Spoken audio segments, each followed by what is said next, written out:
Hello, everyone. Good morning, good afternoon, good evening, good day, good night, whatever time of day you're watching this, wherever, whenever you're watching this. I hope you're having a wonderful and fantastic day. If you feel like you're not, feel like you're having a bad day, well, at least you're here watching this video now, hoping or looking forward to learning something. And I hope I can teach you something and hopefully make you feel better throughout this video. In this video, I'll be showing you how I build Ableton Sessions using multitracks for my church. We don't have a full band, so we usually run multitracks every Sunday, unless there's no multitracks for that specific song. Sometimes I'll go ahead and make some tracks, or sometimes we'll just run it through a loop and a click. But in this case, I'm just going to be showing you how I build Ableton Sessions using multitracks.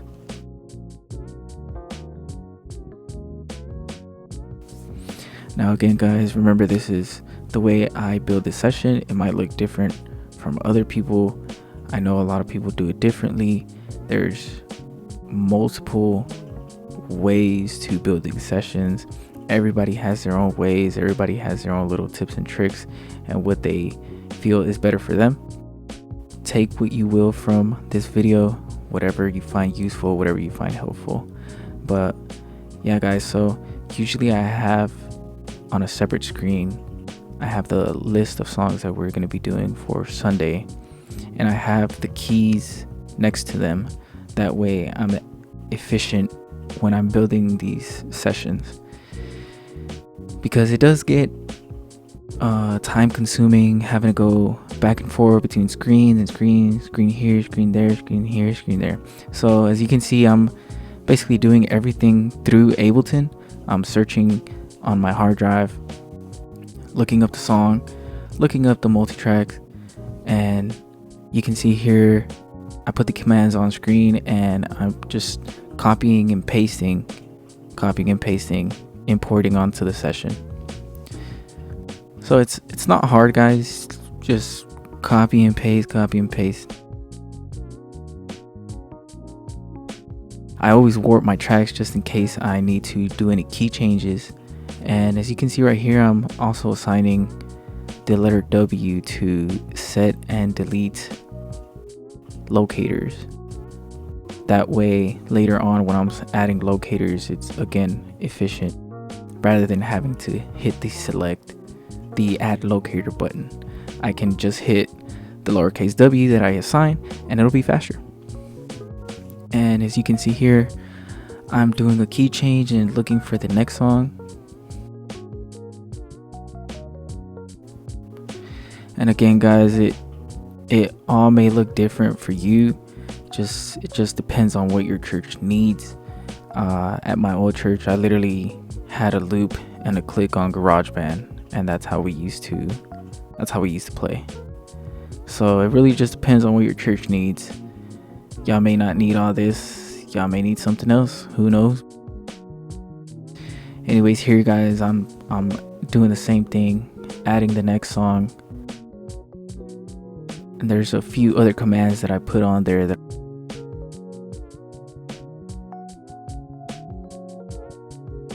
so y'all just sit and play with Ableton, learn how to use Ableton, sit with it for a little bit, see what commands there are.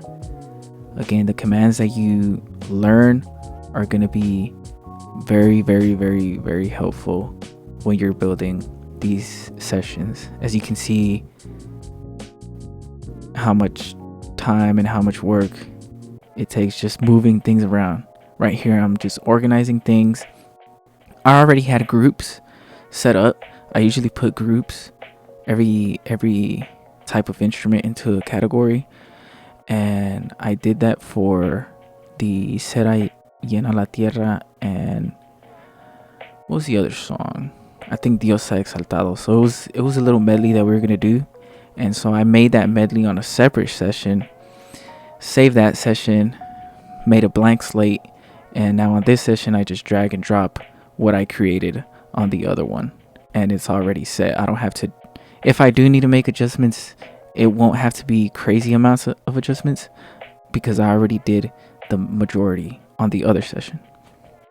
But yeah, guys, here I'm changing the gain volumes. I'm adjusting the volumes on all of them, making sure that they're pretty much similar, just because some of the multi-tracks are different volumes, and I personally rather send everything to front of house pretty much the same, rather than having a low multi-track and the next thing you know, the next song is blasting, which that'll happen. There's literally been some tracks that are unmixed.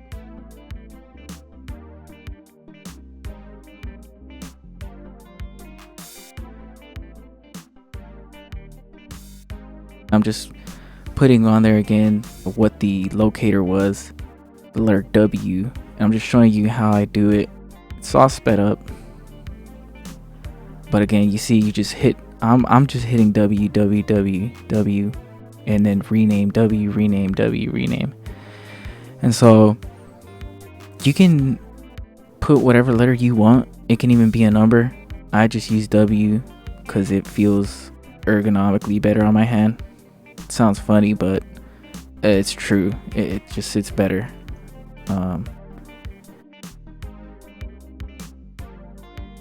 But yeah, here I'm adding a utility and a limiter. So I'm just adding the utility so I can turn everything up as a whole. I'm adding it onto the master channel, so it'll turn everything up as a whole. And the limiter, I'm just having that so if there's any tiny little peaks, it'll take them out and give it a cleaner sound.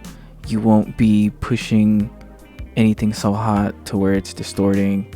You won't be clipping anything because you have that limiter there just below 0. So that's what I usually do for that. Towards the end usually is when I add it. You can do it whenever, but I usually do it at the end once I have all the tracks and all the songs put in, and all the gains pretty much the same, at the same level. I'm pretty much getting level all across, the same level all across. So yeah, and here in this section I'm just showing you how you can use your keyboard. If you don't have a MIDI controller, you can use your keyboard, assign certain letters or numbers to control whatever you want.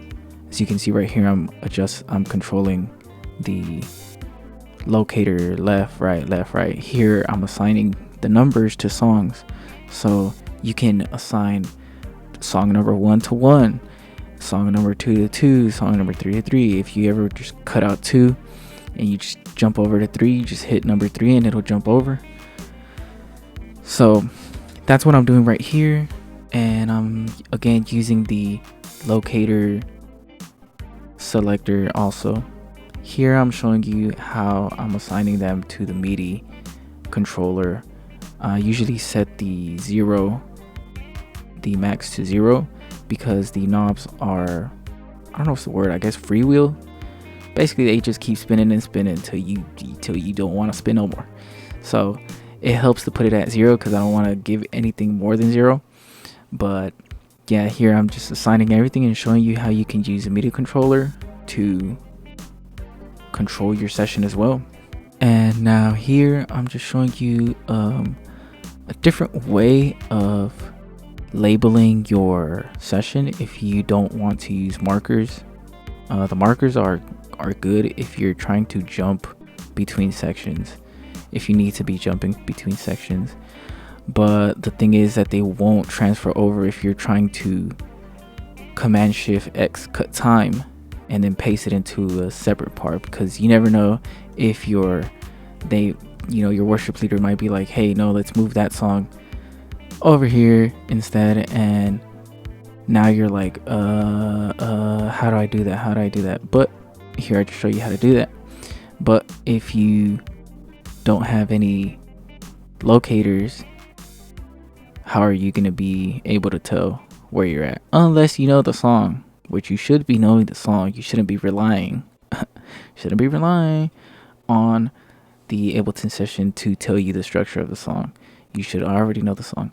But yeah, either way, it's still helpful to have the sections labeled out, because you never know. Anything could happen. People could fall off and you may need to jump back on the track. How are you going to do that if you don't even know what section is what? So it's important to label regardless, but you should still know your song. And you can see that the MIDI clips transferred over, so that's a helpful little tip that'll come in handy. Double checking the BPMs and showing you how the BPMs transfer over even when you do that cut time.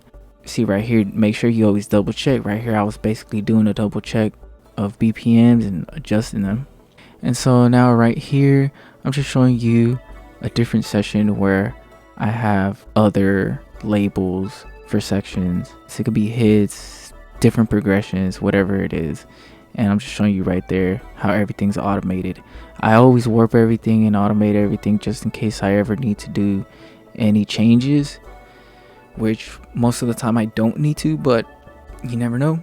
You may need to make some changes along the way, who knows? But it's always good to just have that set. And again, this is how I set up my Ableton session, so get creative with it. I know there's people that they have their songs separate rather than putting everything like how I have guitar on one, bass on one. They have it separate by songs and then color coded. Or you can do it how I'm doing right now and then just color code them so you can see the difference in the songs and you still have them in their groups. So here I'm just showing you that there's other ways you can do it. You can put them in there, and it's a whole different other way of doing that. But that's triggers. That would be with triggers and everything. So that's a whole different situation. Well guys, that's all I have for right now. Obviously this is not the only way that you can build Ableton sessions for your church using multitracks. There's several ways that you can build your Ableton sessions, and it doesn't have to be multitracks. You can literally just use a loop and a click if that's all you have. Multitracks are expensive. They literally come out to like $40 per song. So sometimes we don't have it. Sometimes we're not gonna be able to run multi-tracks for every song. So if you just want to learn how to do a loop and a click, you can still learn simple, easy ways, same steps. Literally, you just put a click, or even just use the click on Ableton and slap on a loop and call it a day. Hit play, hit spacebar. Just kidding. Anyways, but yeah guys, thanks for watching. Hopefully y'all enjoyed this video. Hopefully y'all learned. If y'all have any questions on anything on the video, I know I did it pretty fast, but I didn't want to take too long, just because it's pretty much the same process for every song. You do the same thing, boom boom boom boom, on every song basically. But yeah guys, hopefully y'all enjoyed, and yeah, take it easy, take care.